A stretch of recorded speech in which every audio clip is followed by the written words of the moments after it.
Assalamualaikum warahmatullahi wabarakatuh. Halo, nama saya Alifa Cinda dari kelas 11 MIPA 1, absen 1. Hari ini saya akan menjelaskan bagaimana saya melakukan praktikum dalam difusi dan juga osmosis. Pertama-tama kita siap-siapkan bahan-bahannya. Setelah kita menyiapkan bahan-bahannya tadi, sekarang kita akan melakukan praktikum untuk difusi. Yang kalian butuhkan adalah air panas. Ini udah aku labelin air panasnya. Habis itu segelas air dingin. Ini udah aku labelin juga air dinginnya. 2 buah saset dari teh. Bisa pakai teh apa aja. Aku menggunakan merek Sariwangi. Yang habis itu kita butuhkan adalah stopwatch. Buat mengukur seberapa lamanya mereka akan tercampur dengan air.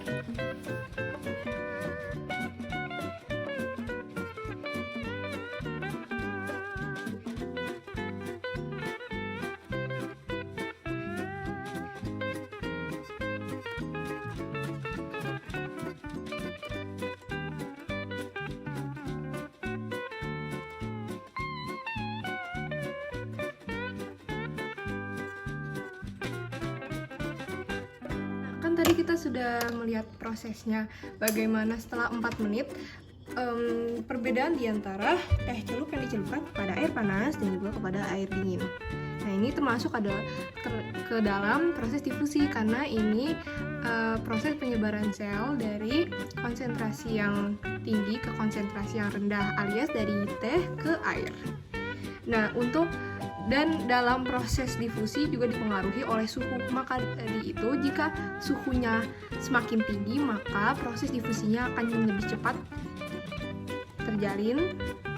Dan sedangkan dengan air dingin, karena suhunya lebih rendah daripada air panas, maka proses difusinya lebih lambat daripada air panas. Jadinya dia seperti ini perbedaannya. Warnanya sangat berbeda.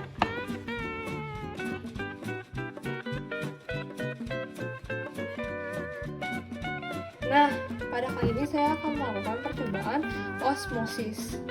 Yang pertama tuh kita sediain 2.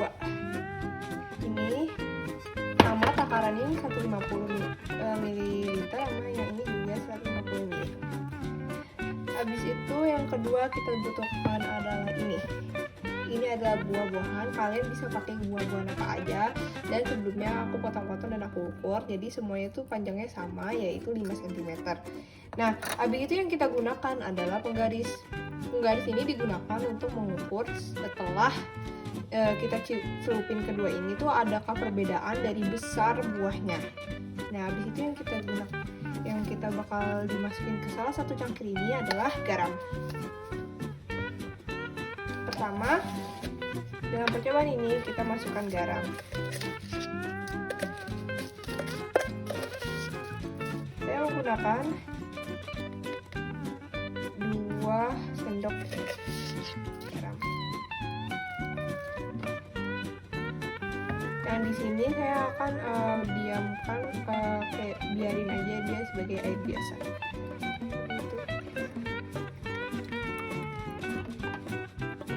Sampai garamnya larut dengan air.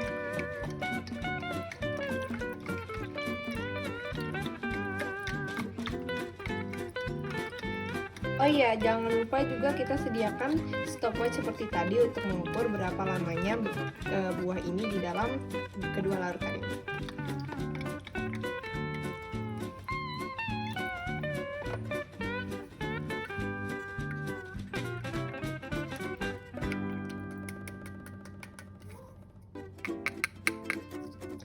Ketika sudah seperti ini, kelihatannya yang berarti garamnya sudah tercampur dengan air, dan kita bakal lap dulu.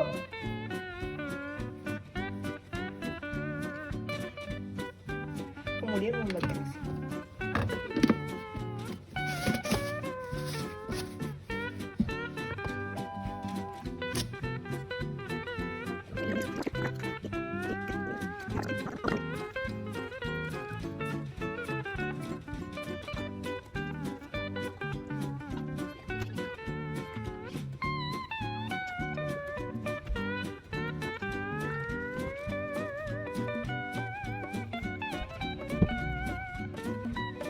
adalah reaksi dari kedua jambu atau buah yang setelah 30 menit didiamkan di dalam air garam dan juga air biasa. Pertama kita keluarkan dulu buahnya.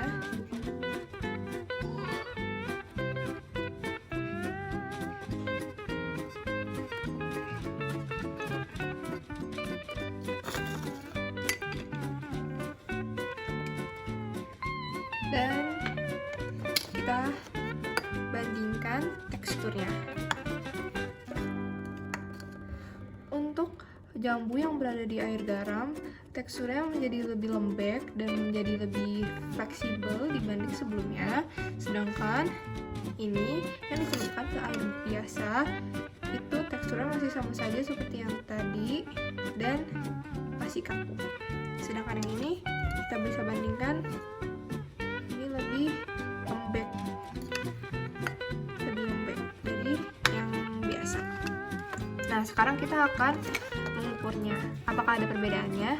Jadi sebelumnya ini adalah yang dicelupkan di air garam. Sebelumnya panjangnya adalah 5 cm. Ini panjangnya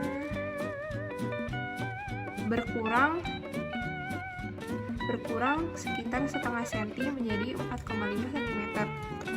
Dan yang ini masih tetap 5 cm.